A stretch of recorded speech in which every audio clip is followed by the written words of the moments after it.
我们常常把爱挂在嘴边，却似乎总在向外寻找，忘记了如何真正的爱自己。殊不知，爱自己才是一个人生命中最高贵、最根本的品质。我们所拥有的每一种外部关系，无论是亲情、友情还是爱情，都可以被视为我们与自己内在关系的一面镜子，忠实地反映出我们是如何对待自己的。当我们能够全然地信任自己，静下心来倾听内在的想法、感受与情绪的流动时，我们便开始回归一种真实的状态。这种真实给予我们一个宝贵的机会，让我们能以一种无比舒适、坦然的方式拥抱完整的自己。然而，一旦我们无法接纳那个真实的、或许不完美的自己，我们便会将那些无法在内心安放的部分，不自觉地投射到他人身上，变成对他人的评判、期待与索取。很多人常常说我爱自己，或者主观地认为自己已经做得很好了，但你是否真的在爱自己？你爱自己的方式，是真正滋养了生命，还是在无意识中消耗着自己？以下这12个迹象表明，你有没有真正的爱自己？如果你有这些行为，证明你爱自己的功课做得不足够，还需要继续努力。1. 你习惯对别人评头论足。生活是一面镜子，它会将你的内在想法分毫不差地反映到你身上。请记住这一点，每当你忍不住想要猛烈抨击某人时，无论是在他们背后议论，还是当面发生冲突，那一刻你真正面对的，其实是你自己不愿接纳的内在阴影。心理学称之为投射。你将自己内在无法面对的、感到羞耻或厌恶的部分，投射到了外部世界的那个人身上。你对他人的指责，其实是你对自己内在某个面向的严厉审判。所以，请把那些即将脱口而出的刻薄话语收回来，转向内心去聆听，因为你刚才说的话正是你需要听到的，它会治愈你，使你接纳和改善自己。用那些粗糙尖锐的言论去痛斥别人，清晰地揭示了你对内在的自己是多么不接纳，你对自己又是多么的苛刻，你内心深处是多么缺乏自我包容的温暖。当我们带着这种无意识去评判别人时，不仅暴露了我们认知的局限，更是用自己那把狭隘的尺子去丈量他人广阔的世界，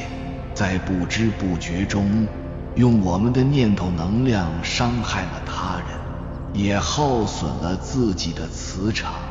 而你总在从别人那里寻求认可。当我们的内心感到空虚、失落，仿佛缺失了什么重要之物时，一种本能的反应便是向外寻求他人的注意力和认可。我们渴望别人的一个点头、一句赞美、一个肯定的眼神来填补内在的空白。这个空白需要被填补，但如果没有向内探索的工具和深入的自我反省，去弄明白这份空虚感的根源究竟是什么，我们便会依赖外部的反应来定义自己的价值。然而，你必须明白一个根本的真相，你本身就是所有问题的原因，也是所有答案的所在。你拼命向外寻找的一切，其实早已存在于你的内心深处。你之所以会提出那个问题，是因为你的灵魂深处已经知道了答案。请停下向外乞讨的脚步，开始学习以你自己的内在标准来衡量自己，并且请将这内在的标准门槛设得高一些，不是严苛，而是基于对自己无限潜能的信任与尊重。因为你生而圆满，你值得拥有只属于你自己的最高版本的生命体验。3. 你习惯性地把自己放在最后，为别人付出，看到他人因我们的帮助而快乐，确实能给我们带来巨大的喜悦和满足感。但我们必须警惕，每个人内在都有一个与生俱来的，为了滋养自身生命能量而存在的健康私心，这是生命延续的基本法则，我们绝不能忽视它。当我们过度沉迷于将自己的时间、精力、情感毫无保留地付诸他人，成为一个无底线的老好人时，我们可能天真地认为这是一种无私的奉献，没有任何害处。但请时刻觉察，就像一部汽车不能没有燃油却妄想持续行驶一样，我们的生命能量也同样需要不断的补充和滋养，才能再次上路。一个持续掏空自己的人，给出去的并不是爱，而是匮乏感的投射和对回报的隐形期待。真正的爱始于你将自己这个杯子蓄满。4. 你总在重复着你并不喜欢做的事情，无论是深陷一份让你感觉被耗尽的工作，维持一种早已不再让你成长的生活方式，还是守护一段充满痛苦与拉扯的关系，当你持续地将自己困在同一个无法为你更高生命目的服务的能量循环中时，这不仅是不健康的，更会慢慢侵蚀你的心智。久而久之，这种内在的摩擦与分裂会以焦虑、抑郁、无力感等各种心理和情感的失衡状态显现出来。如果你发现自己日复一日如同困在转轮里的仓鼠，拼命奔跑却始终停在原地，感觉生命停滞不前，那么这就是你的灵魂在对你发出最强烈的信号，是时候从这个转轮上下来了。这个模式，无论是现在还是未来，都无法再给你带来任何真正的滋养。你需要鼓起勇气，相信更好的可能性正在下一个转角等待着你。只要你敢于迈出改变的第一步，它终将如约而至。5. 你常常被愤怒的情绪掌控。一行禅师曾说，愤怒是一个警报，它告诉你，有些东西需要被看见和改变。什么是愤怒？它究竟来自何方？为什么它能瞬间点燃我们，让我们情绪沸腾，仿佛身心都不再受自己控制？当我们敢于诚实地面对自我，会发现愤怒总是以各种各样的面貌前来敲门。愤怒最根本的信号是，你对当下的处境，无论是情感上、心理上还是现实层面，都感到极度不满意。说得更直白一些，你最基本、最核心的内在需求没有得到满足，你的界限被侵犯了，你的价值被低估了，你的渴望被忽视了。此刻，你的自我正在用最激烈的方式让你知道，你必须为自己做些什么了。你需要更好地为自己服务，去争取，去调整，去改变。愤怒并非敌人，它是你忠诚的信使。6. 你特别在意别人的评价。在世界告诉你你应该是谁之前，你还记得你是谁吗？这是一个直击灵魂的问题。无论是我们的父母、朋友，还是同事、老板，我们一生都在不断地从外界接收各种建议、劝告，甚至命令。我们被告知应该怎样生活，怎样思考，怎样选择。这里的关键在于，要学会在不全盘接受的情况下，先容纳一个想法。这意味着你可以倾听，可以参考，但最终做决定的权利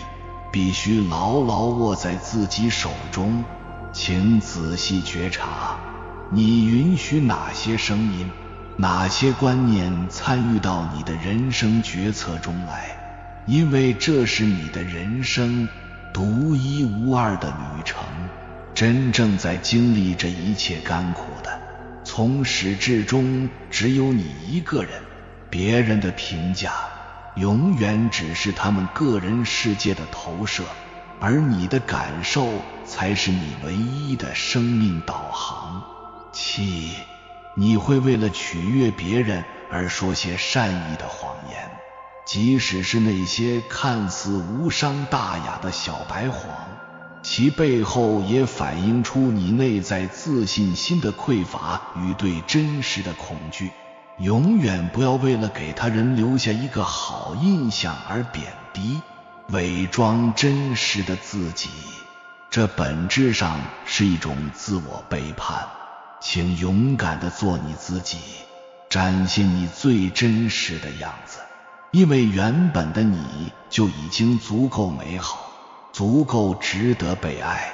那些因为你的真实而无法尊重你、接纳你的人，本就不值得你耗费宝贵的时间与能量去维系关系。你的真实是一块磁石，它会为你吸引来真正同频共振的灵魂。8. 你习惯性的掩饰或压抑你的情绪。年轻的时候，我常常以为感觉和情绪是两回事，可以被割裂开来。我明白，生命中时常会遇到困惑与艰难，我的情绪会因当下发生的事件而剧烈波动，或许是因为受到了伤害，感到了委屈，又或者是因为遭到了不公的对待。这些情绪像海浪，来得快，去得也快，而我的感觉则不同，那是一种更深沉、更宁静的内在知晓。感觉让我内心清晰地知道，真实的我是谁。感觉会告诉我，在迷雾中应该走向何方。感觉在最黑暗的时期，如同灵魂的北极星，为我指引方向。然而，我常常看到许多人无法区分这两者，他们因为无法领会情绪背后的深层感觉，而选择用理智去压抑、掩盖所感觉到的一切，或者因为害怕他人窥见自己心灵中隐藏的脆弱与伤痛，而戴上坚强的面具。为了将那些汹涌的情感淹没，我们不自觉地利用酒精、尼古丁、无休止的娱乐、疯狂购物等各种可以让我们分心的方式，试图将那些崇高的内在指引一洗而空，让自己可以暂时逃避，不必亲身去处理眼前棘手的情景。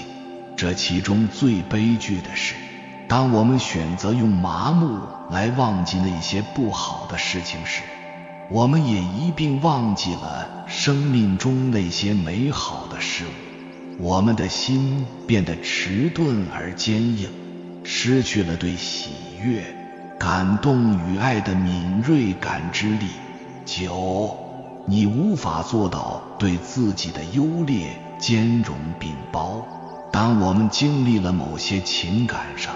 心理上或精神上的创伤，却迟迟无法真正消化与释怀时，我们的内心会变得异常脆弱。我们会觉得自己再也无法承受任何一件坏事的发生。内心常常有一个声音在说，如果再发生什么不幸，我真的会崩溃。于是我们变得只敢寻求生活中充满欢笑与顺遂的面相，而下意识地否认和逃避一切可能带来痛苦的责任与挑战。然而，所有那些我们花费巨大力气去回避的功课，未曾疗愈的创伤，不敢面对的阴影，它们并不会消失，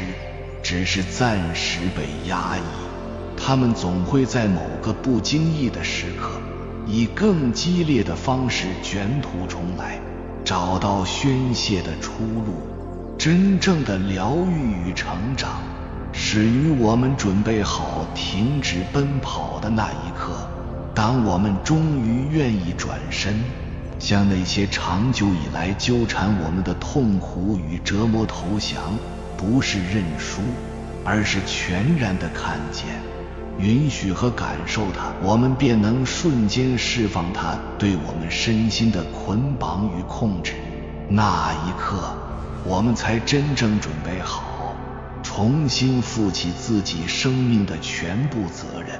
无论是光明还是黑暗。所以，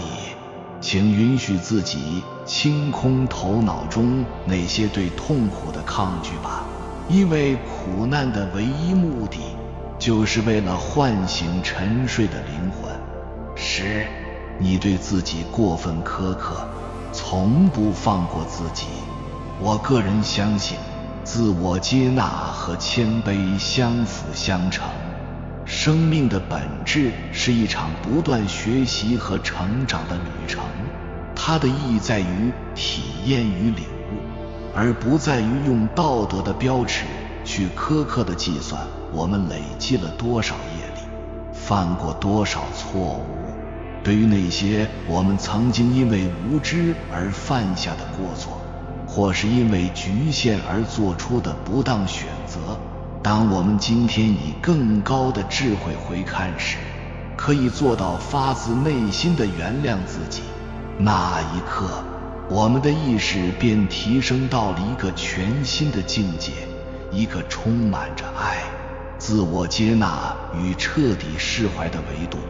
你已经背负着那些沉重的包袱走了太久太久，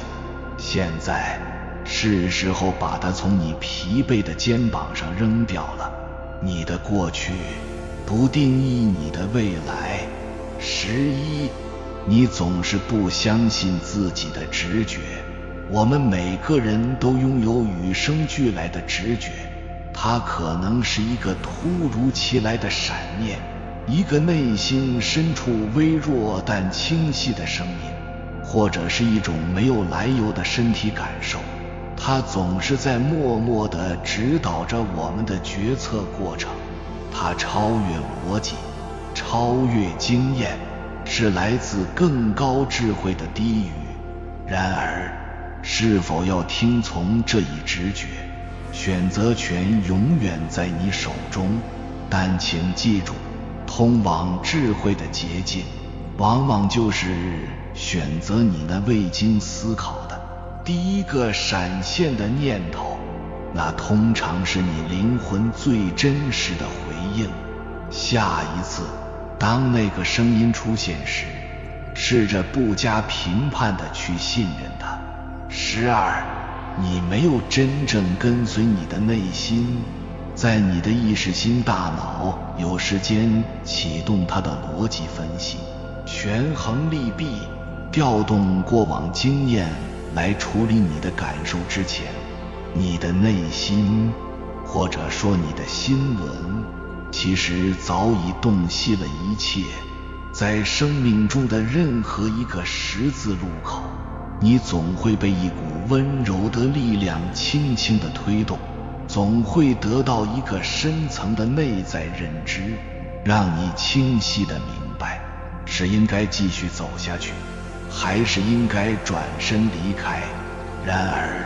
我们太多时候都忽略了这股来自内心的驱动力，通常它很快就会被大脑中那些被过往创伤、恐惧、社会期待所触发的情感触发器所淹没。这些情感触发器会瞬间打乱你的思维，制造出无数的但是、如果和万一，最终引导你偏离那条最符合你灵魂蓝图的轨道。这就是为什么古老的智慧常常告诫我们，永远不要在情绪激动时仓促地做出草率的决定。所以，请永远给自己足够的时间和空间，去静静地观察，学习将你那瞬息万变的情绪与你那深沉而宁静的内在感受分离开来。一旦你能够清晰地分辨出哪个声音来自恐惧，哪个声音来自爱，请你毫无保留地相信你自己，相信你的直觉，用它去看见这个世界的真实面貌。请坚信，以生命与爱的名义，我们总能找到所有问题的最终解答。真正的爱自己，是带领自己走出业力模式的轮回。其实分享这些内容，我的内心也曾有过一丝犹豫，因为有些真相太早知道，在心智还未准备好时，未必是一件好事。但既然你刷到了这个影片，或许这正是宇宙在通过一种巧妙的方式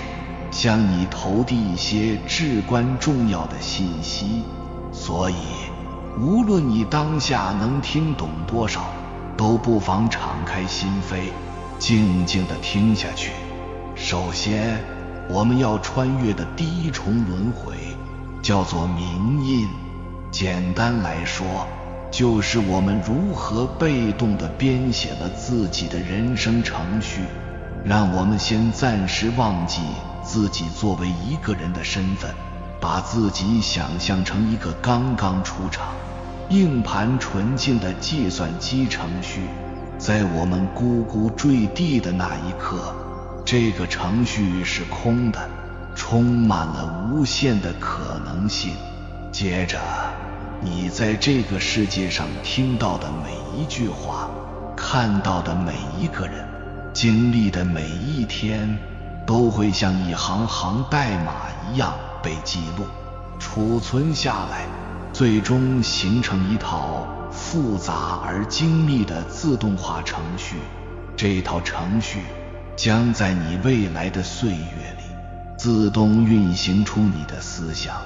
信念、情绪反应和行为模式。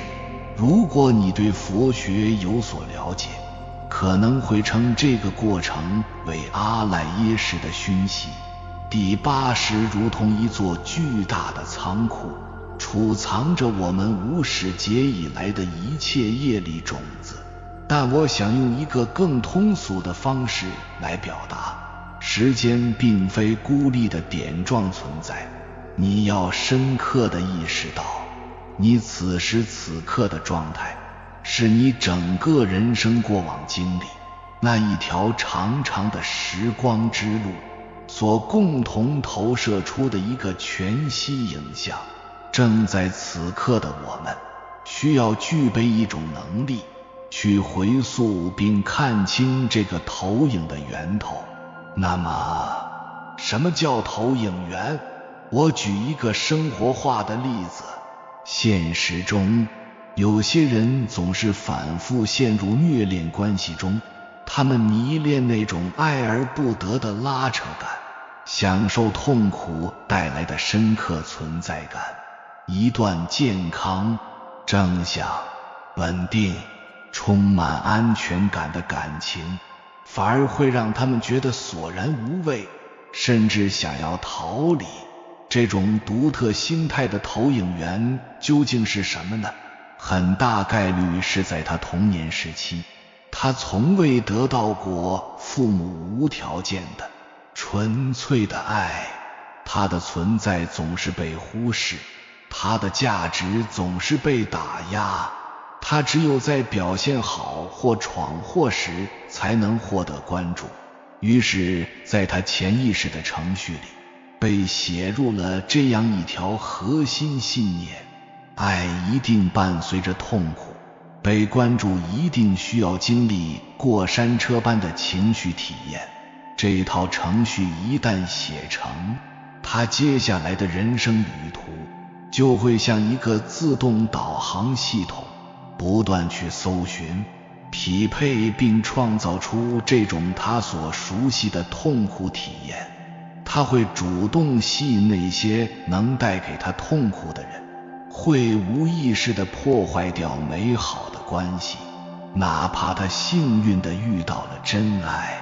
遇到了那个能给予他稳定幸福的人，他也极有可能会亲手将其推开，因为那份纯粹的幸福他没见过，他的内在系统里没有对应的识别码，所以他压根儿就不认识，甚至会感到恐惧。这个就叫做冥印，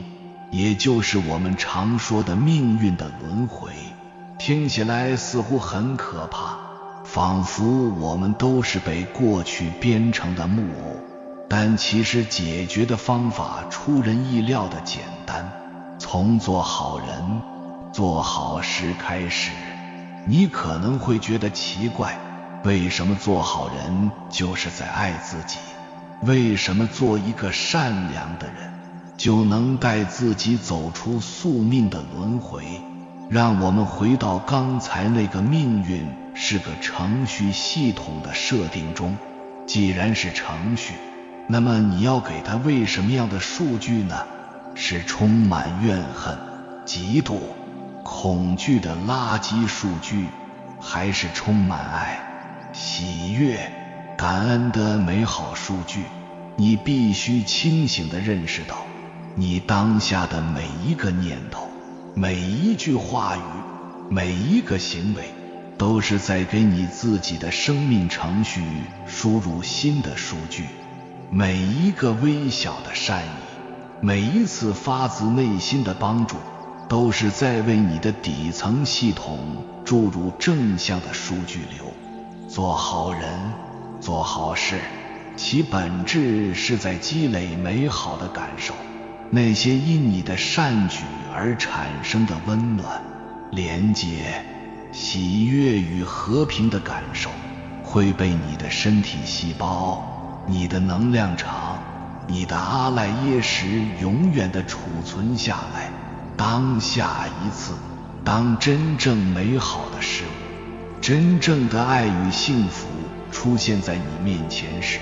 这些被储存的美好感受就会被瞬间唤醒。你的内在系统会立刻识别出它，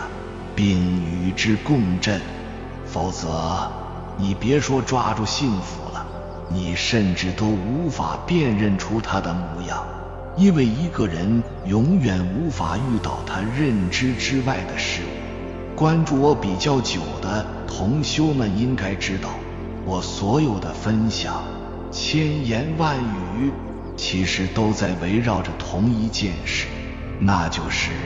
去做一个好人，一个真实、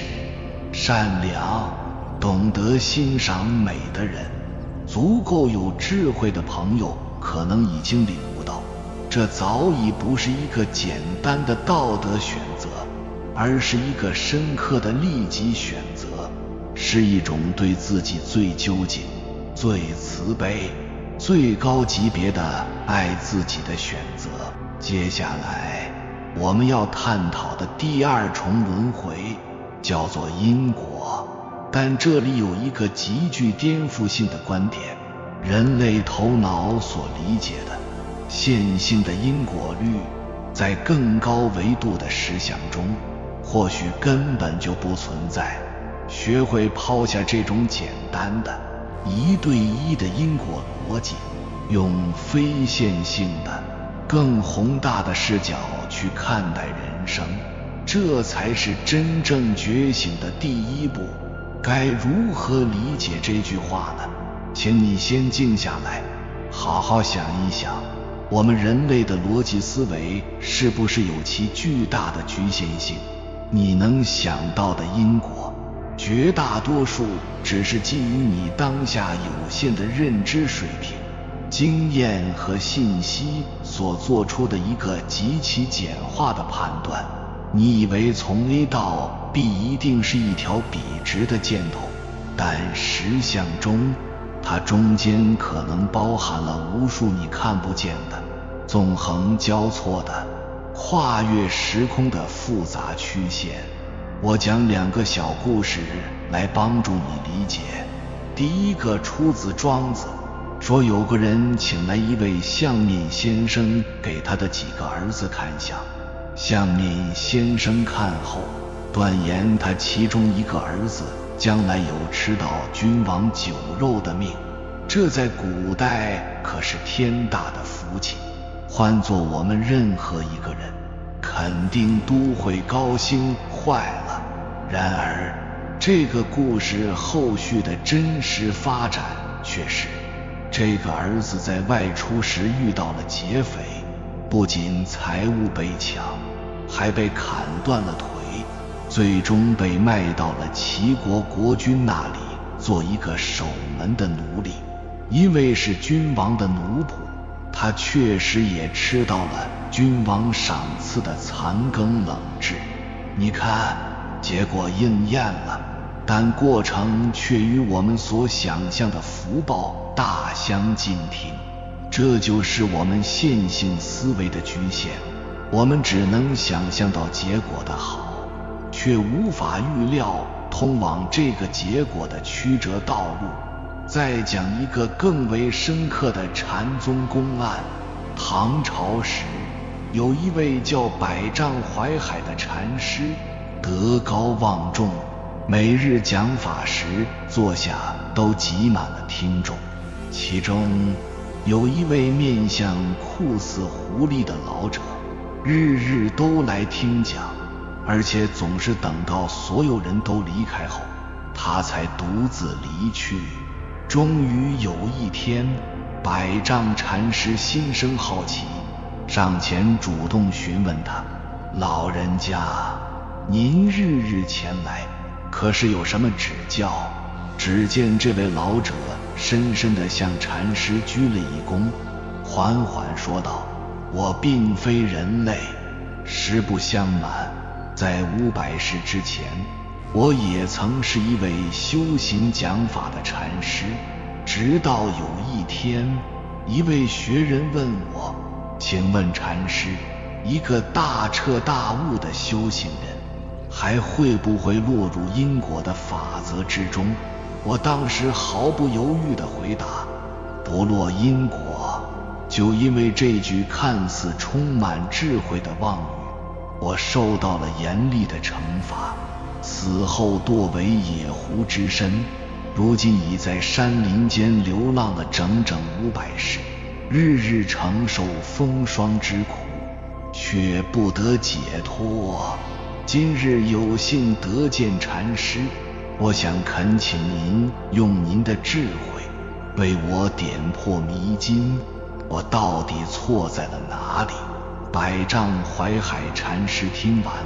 慈悲地看着他，只改动了一个字，说道：不是不落因果，而是不昧因果。不昧因果这4个字如晴天霹雳，瞬间击中了老者的心，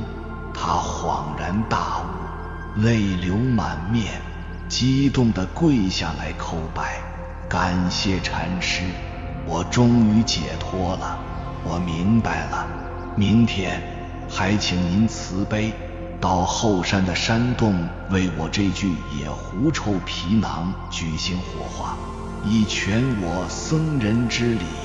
第二天一早，百丈禅师与弟子们果然在后山的山洞里发现了一只死去的野狐，这就是禅宗历史上非常著名的野狐禅公案。不昧二字究竟深意何在？不昧就是不被因果的表象所迷惑，不沉溺于对因果的执着与追问。它意味着你承认因果法则如天空般覆盖一切，但你的心却如飞鸟般自由穿行，不留一丝痕迹。凡事不用因为所以的现行认知来框定自己，不一遍遍地在头脑中追问，为什么是我？为什么会分手？为什么他不爱我？为什么我的父母那样对我？所有这些执着的追问，都是在用当下的能量为过去的痛苦支付高昂的利息，他们是在你内心不断上演的自我诅咒。这就像一个已经从火场中逃生的人，却非要一次次地回头冲进熊熊燃烧的大火里，只为了抢救那些早已烧成灰烬的财物。所以执着本身才是最苦最难挣脱的轮回。在我看来，一个人对自己最好最究竟的爱，就是带领自己放下这份对为什么的执着，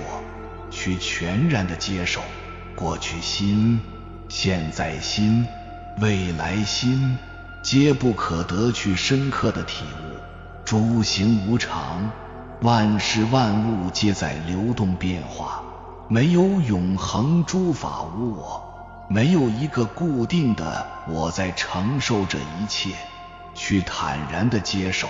我们眼中的这个世界，或许本质上都是虚幻的，是梦境一场，但是我依然可以在这场幻梦中借假修真。我可以安住在每一个当下，像个孩子一样，用第一次般的纯粹与好奇去体验生命展开的每一个瞬间，不再抗拒，不再期待，只是单纯的存在。这其实就是前面所说的接纳自我的最高境界。一个真正接纳自我的人，能够自发的不带评判的接受他人和这个世界本来的样子。这个本来的样子就是现实，它不是你记忆中被美化或丑化的过去的现实，也不是你想象中充满焦虑或幻想的未来的现实，更不是别人经历过的与你无关的他人的现实。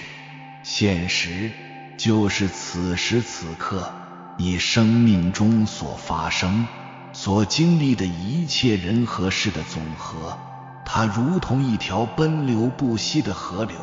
从不以任何人的意志为转移。一个全然接纳自我的人，在生命的各个方面都不会排斥自己，他们允许自己有缺点，允许自己不够优秀，也愿意给予自己成长所需的时间与耐心。他们不会因为接纳了不完美的自己而停滞不前，恰恰相反，正是因为这份无条件的接纳，他们获得了最强大的内在动力，去成为那个最真实的、独一无二的自己。一个全然接纳自我的人，内心很少会产生剧烈的矛盾与冲突，他们不会长期陷入无意义的情绪内耗之中，因为他们的内在能量是和谐统一的。接纳自我绝非自暴自弃，而是一种基于理性的、客观的、充满积极力量的看待自我的方式。接纳自我也并非自我崇拜或自恋，他们不会因为自己的优点而滋生傲慢，更不会因为自己的缺点而陷入自卑。他们拥有一个稳定而独立的内在价值体系，从而很少受到他人评价的干扰。所以，一个人接纳自我的程度，最终成为了衡量其个体心理是否健康、灵性是否成熟的重要标尺。从心理学的角度来剖析接纳自我这一趟内在旅程，大致可以分为5层循序渐进的境界。你可以对照一下，看看自己目前正处在哪一层。第1层，只接纳自己被他人认可的部分，这是接纳自我的最初级阶段。在这个阶段，个体的自我价值感完全建立在外部评价之上，尤其是受到身边重要人物如父母、伴侣、老师的影响。他们会不自觉地以别人的期待为自己的行为标准，认为能够赢得别人认可的行为就是对的、有价值的，而那些不被认可的行为则是错的、无价值的。其最终结果是，个体穷其一生都在努力迎合别人的期望，却始终没有发展出独立完整的人格。处于第1层境界的人常常感到深深的迷茫与空虚，因为他们缺乏对自我的基本认知，不知道自己真正的渴望与价值所在。在长期讨好他人的过程中，他们感到疲惫不堪，仿佛生命不属于自己。第2层，只接纳自己被自己认可的部分。当第1阶段的痛苦达到顶点时，个体往往会产生强烈的逆反心理，从而跃迁到第2层。这个阶段的个体意识到了全然迎合他人只会迷失自我，为了迫切地找回做自己的感觉，他们开始全然不在乎别人的看法，只以自己内在的价值观为唯一的评判标准。这看似是一种进步，他们确实在一定程度上开始接纳自我了，但这种接纳是有条件的，他们只能够接纳那个符合他们内心理想标准的部分。处于这一层境界的人，往往对自己要求极为严格，给自己制定过高的、僵化的标准，然后陷入另一种形式的自我迷失。他们对自我的要求越是严苛，就越难以接受那个不符合理想标准的、真实的、有缺点的自己，这让他们感到巨大的内在冲突与痛苦。第3层，接纳被自己认可和被他人认可的交集部分。经历了前2层的极端之后，个体开始走向整合，只接纳别人认可的自己，会觉得缺乏自我存在感；只接纳自己认可的自己，又会觉得痛苦和孤独。两者折中，便形成了第3层境界的人。他们开始接纳那个既能满足自己内在价值感，又能获得外部世界认可的交集部分。处于这一境界的人，意识到自己不可能被所有人认可，但这并不代表自己没有价值。他们开始将自己的价值观与现实的期待相融合，形成一种既能满足别人，又能满足自己的平衡状态。他们会朝着自己认为正确，并且也能够符合社会期待的方向去努力。这个阶段的人通常上进心很强，内在动力十足，是世俗意义上的优秀者和追梦者。第四层，接纳自己认可的部分，以及他人认可与不认可的全部部分。当内在的力量足够强大时，个体便会进入第四层境界。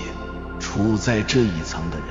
开始有能力去接纳那个不被别人认可的自己。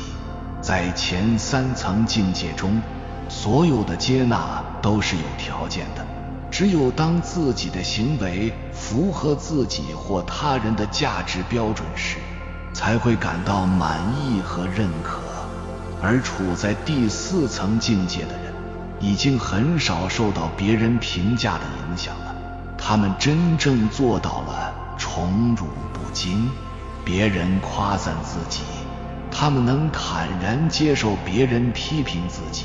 他们也不会因此动摇或耿耿于怀。他们对自己已经有了清晰而稳定的基本认识，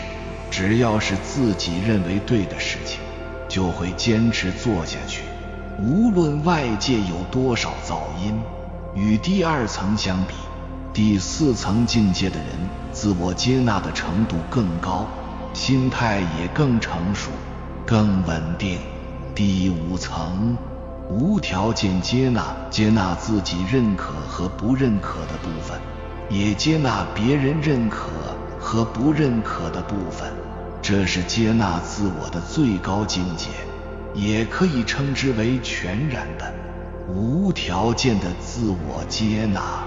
处于这一境界的人，已经超越了对好与坏、优与劣的二元对立评判。他们不会因为自身的优点骄傲，也不会因为自身的缺点自卑。他们看待自己和万事万物的方式更加理性和客观，他们能够全然地接受那个最真实的自己，包括那些他们并不喜欢的，甚至感到羞耻的部分。他们不会再因此感到困扰或内耗。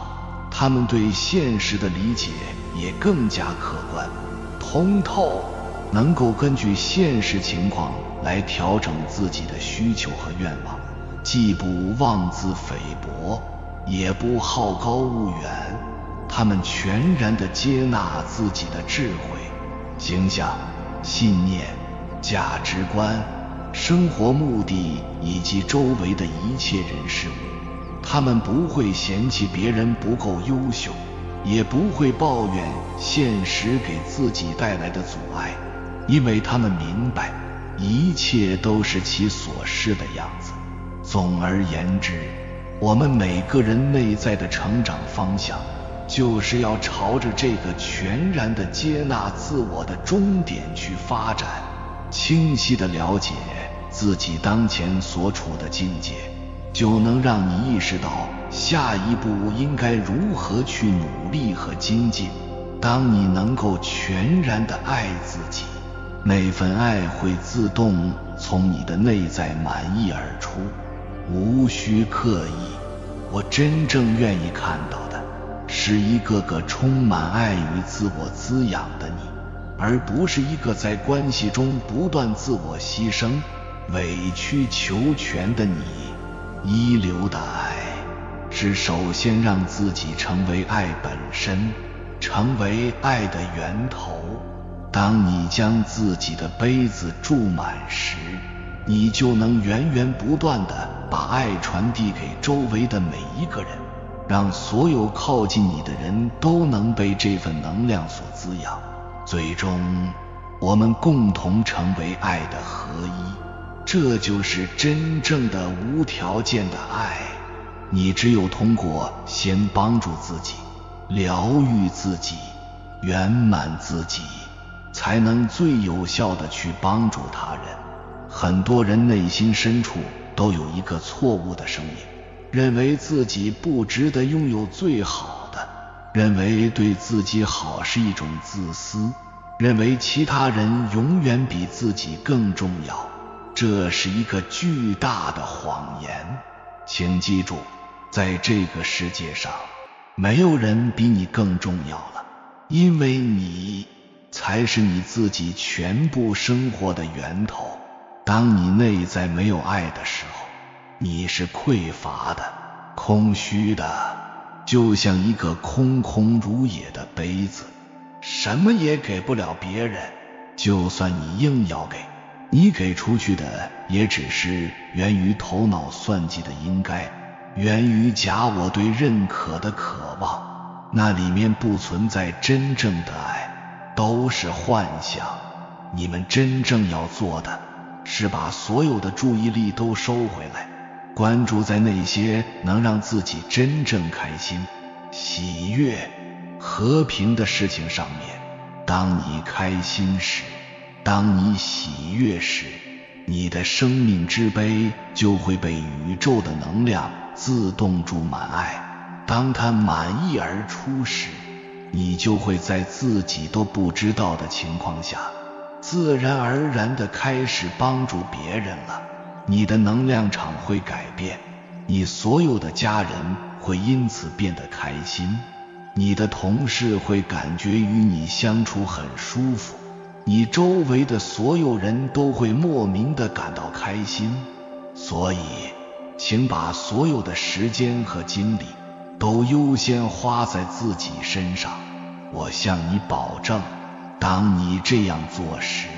你周围的每一个人都会情不自禁地爱上你，因为你的存在本身就能让他们感到喜悦，并且那时你对他们所做的一切都是发自于无条件的爱，你不会再感觉到一丝一毫的怨恨或不平衡，你会觉得付出是一件轻而易举、自然而然的事情，你对此会感觉无比美好。请你从现在开始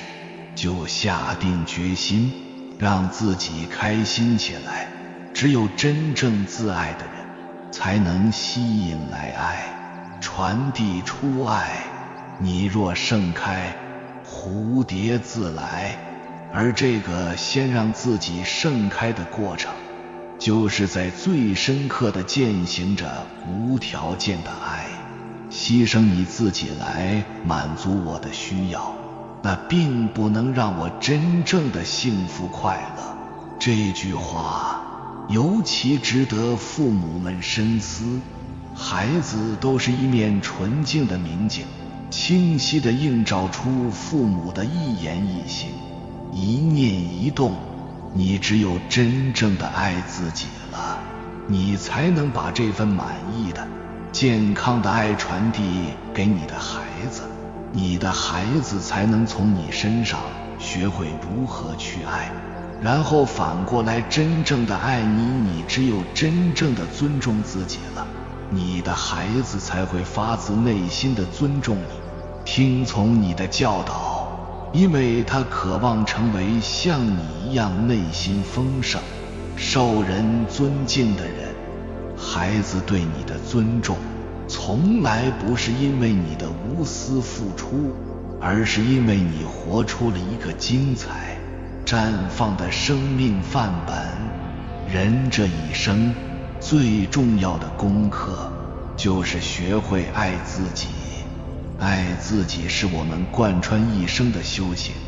一个连自己都不爱的人，是无法接收到来自他人的真爱的，因为他的能量场在向外宣告我不值得。爱自己才是对自己生命最大的负责。一个人如果学不会好好爱自己，就没有人能替你好爱你。不管别人对你是什么态度，你要学会的永远是好好爱自己。从内心深处肯定自己。一个人如果连自己都不相信，总是自我否定，那么别人自然也不会高看你，信任你。只有全然的爱自己，坚信自我的价值，坚持内心认为对的方向，才是通往幸福的最佳方式。你越是坚定地爱自己，别人就越会懂得如何尊重你，信任你。爱自己，就是接纳一个最真实的、完整的自己。一个人只有敢于正视自己的全部，才能真正看清自己，然后才会发自内心地爱上这个独一无二的自己。只有学会去接受那个不完美的自己，才是真正的爱自己。接受自己，才是所有美好改变的真正开始。当你心怀大爱，那份始于自我、溢于言表的爱，你会发现生活的美好无处不在。那些曾经让你痛苦不堪的挫折与困苦，都将化为你前行路上的坚实动力与深刻智慧。崇高并非一个遥不可及的道德理想，它就源于我们内心深处那份对自己的善良与真挚。当你用这份始于内心的爱去拥抱生活，用这份源于真实的诚去对待他人时，崇高便会如影随形，自然显现。让我们用这份由内而外的大爱去化解世间的冷漠与隔阂，用这份不带伪装的真诚去抚平生活留下的创伤，让我们的心灵回归成为一片肥沃的土壤，从那里自然会滋养出生命最崇高的花朵。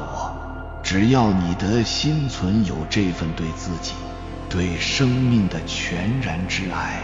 崇高就会追随你而来，成为你生命中不可或缺的伴侣。生活或许常常不尽如人意，